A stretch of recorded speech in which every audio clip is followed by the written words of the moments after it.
Following a particularly violent and devastating duel on Mustafar, the newly christened Sith Lord Darth Vader faced an overwhelming obstacle, a mountain of sand, but also a Jedi Master in Obi-Wan Kenobi who'd taken the high ground against his former apprentice. As confidently stated by Obi-Wan, he had the high ground, and therefore, the duel was over.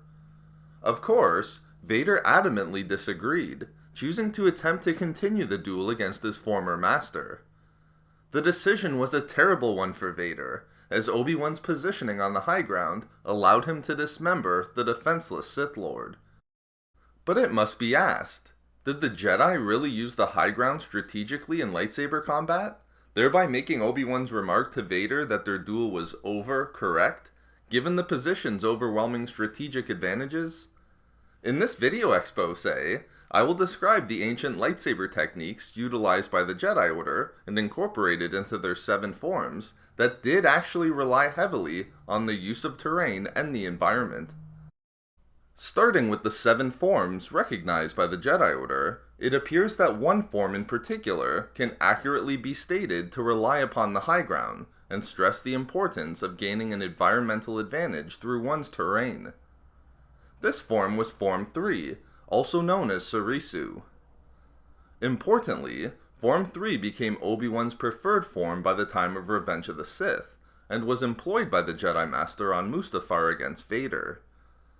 Because Form 3 focused on pure defense and facilitated survival in lieu of outright offensive techniques, whereby a Form 3 practitioner would attempt to wait out their opponent until they became frustrated or fatigued, the form required Jedi to learn how to prolong a duel and entrap their opponents. This resulted in the users of Form 3 learning how to guide the duel to a location that gave them an overwhelming advantage, such as gaining the high ground over an opponent.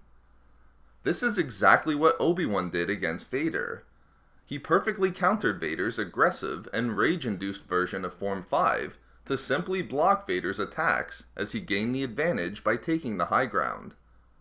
Therefore, one could say that the Jedi who practiced Form 3 did attempt to strategically use the high ground while engaged in lightsaber combat, as they looked to prolong duels and give themselves a powerful advantage on the high ground.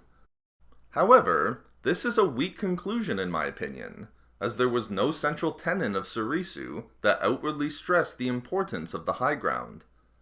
The central tenet of Form 3 was defense, and while gaining the high ground might be a function of a strong defense, it wasn't an imperative for the form, as advantages could come in many ways, environmental or otherwise.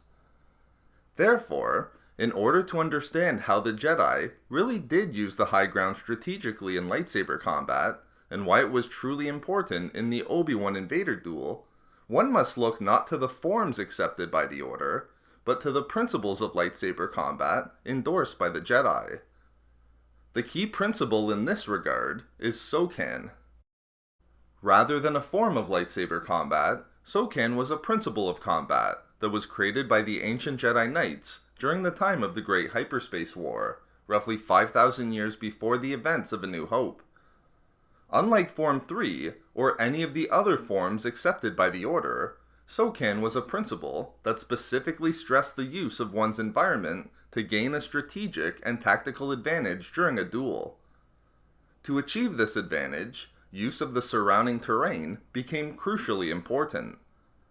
But more specifically and importantly for our purposes, it was the reliance upon the high ground precisely that was stressed through the principle of Sokan.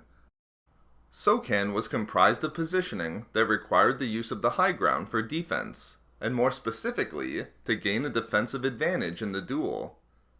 To make use of the high ground in this way, Jedi were required to maneuver their opponents into vulnerable areas, such as the high ground, in order to utilize the techniques of Sokan. A long-standing principle within the Order for millennia, Sokan was taught to Jedi within the temple on Coruscant. Because it was a principle and not a full form of lightsaber combat, Jedi were taught how to incorporate Sokan's reliance upon the high ground into their primary lightsaber form, thereby creating a hybrid fighting style where one's preferred form was supplemented with the principles of Sokan. This is why Obi-Wan's primary form of Soresu would have still utilized the principles of Sokan, wherein his declaration to Vader that the duel was over upon his having gained the high ground was meaningful. Having taken his defensive-focused Form 3 style and the principles of Sokan to their full conclusion, Obi-Wan had an overwhelming advantage over Vader, which he knew, and which Vader should have known as well. Therefore, Obi-Wan's use of the high ground was extremely meaningful in his duel with Vader on Mustafar, as he used the principles of Sokan to give himself an overwhelming defensive advantage upon the high ground, which was only further boosted by the powerful defensive elements of Form 3. So there we have it, how Jedi really did use the high ground strategically during lightsaber combat. We love making these videos, so why not subscribe for more fun Star Wars theories and discussions? Also, if you enjoyed the video, think about giving a like or leaving a comment. If not for me, for the Great Hyperspace War.